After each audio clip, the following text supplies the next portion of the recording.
Menteri Rangba Kajela Konrad Sangma Boikran Kinong Tok Khobor Hadin ka cabinet meeting ulaong bucide bersngapkan habu cikren halor kiskur ad hoc namar yakini kiskur la long try da kiru shimet bot kidere kiskul jong sorkar ulaong ro ba kini kiskul la chair da ki managing committee bot nakaliang sorkar ka kanre lagi chim by school ni ki chimre bot lada ki chim kapisa ka bugi chim ka klem lare ha hakte jong sorkar kani kapisa ka en bot kitrai jong kiskur ulong bukani ka skem ka buk sorkar ka ai ha kiskur du pyncjait da ki ruchimet ka di boki ai jong erap bun kyrchan bun kentu ya kapule kaputhi ulong buya kinong ikai la thung da ka managing committee bot ka sorkar ka kanyare ya bia la thung bot hano kadur la thung ya kinong ikai ula kentu ya ka managing committee bo ke dibun chair ya ke jong kinong hikai namar ka sorkar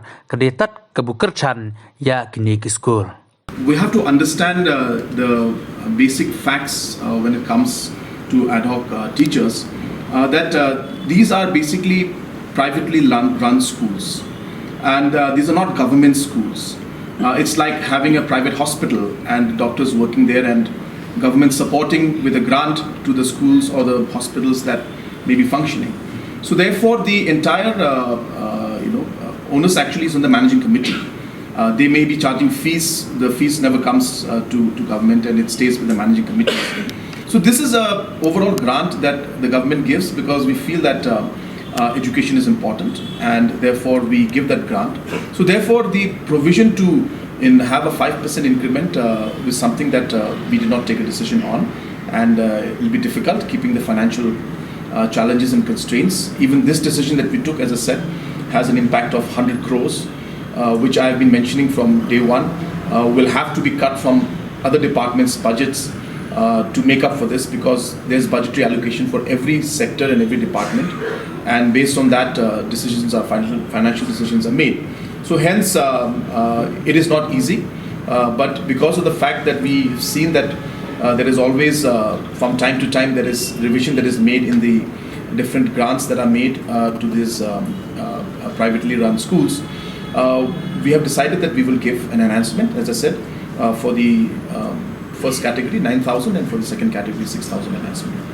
What is the reason for the school managing committees? They are not contributing. A question that I think I'll be able to answer. That's for the managing committees to look into. And as I said, to be very fair, that it is the managing committees that run the schools. It's not the government. And I again repeat myself that these are private owned and privately run schools, and government only aids.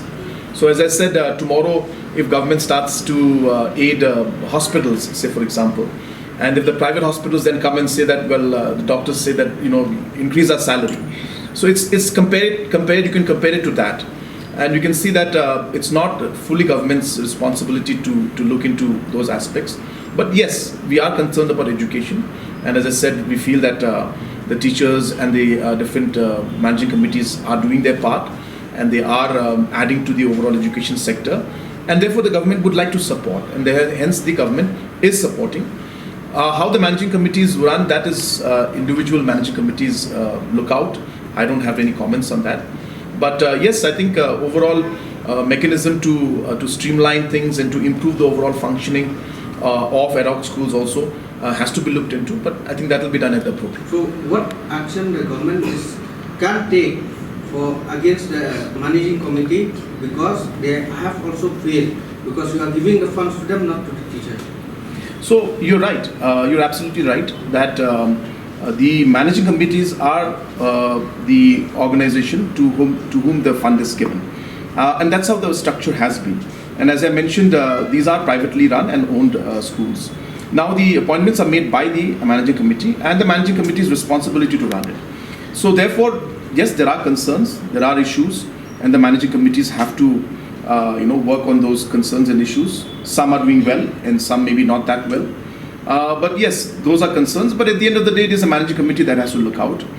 We are in a consideration to have some kind of a body, some kind of a commission that would look into these concerns and issues overall in the education sector because as I said, that the government is doing its part to fund and to support these privately owned schools, which we call ad hoc teachers. So as I said, they are not appointed by the government, they are appointed by the managing committee. And hence, it is the managing committee's responsibility. But as I said, because we are concerned about the education sector as a whole, and we felt that the ad hoc, these privately run schools supported by the government are doing at least their part, but a lot of room for improvement is there. So we'll see how we move along. And your point is valid, that there is a lot of room for improvement. We hope that we'll be able to see that while we enhance the grant in aid and support to these schools, that we will also see improvement in the overall management of these schools. It's difficult to say right now, but a lot of development aspects will be affected. So we will not be able to take up the kind of projects that we had earlier intended to. There were a lot of projects that we are putting up in CNRD or in the police department, in the education department itself. So I had sanctioned about 100 crores more, where I had put in funds for new buildings, and I had kept about another 100 plus 120 crores, 150 crores more to improve all the government LP schools by giving them 2 to 3 lakhs each. So we are yet to go down to the detailed numbers, and that's the reason why these kind of decisions do take time. And obviously we wanted to come out with the best possible deal. But as I said, these exercises are going on, and as we move along, as we see the overall performance of the different departments, we will decide on how we will have to adjust the budget. The way we look at it is that we actually don't interfere. I'll be very clear. We don't interfere in the managing committee's work, how they appoint, how they run the schools, because it is their school, they own it. We are, as I said, we are giving just a lump sum grant. So it's not, because the moment we start interfering in it, then there is more responsibility that comes on the government. So we do it because we have our government LP schools to run. We have to make sure that they're doing well. We have to take care of the infrastructure there. There are issues concerning the LP school teachers, government LP school teachers, which we have to take care of. So many factors are there in education as a whole. So therefore, these the privately run schools who are getting ad hoc grant from us are run completely by the managing committee. So we don't. But you have a valid point that at the end of the day, since government is giving funds to them, shouldn't the government have some kind of monitoring mechanism to ensure that certain standards and qualities are maintained, so that and certain accountability is there? Very fair question, and it has not been done in the past.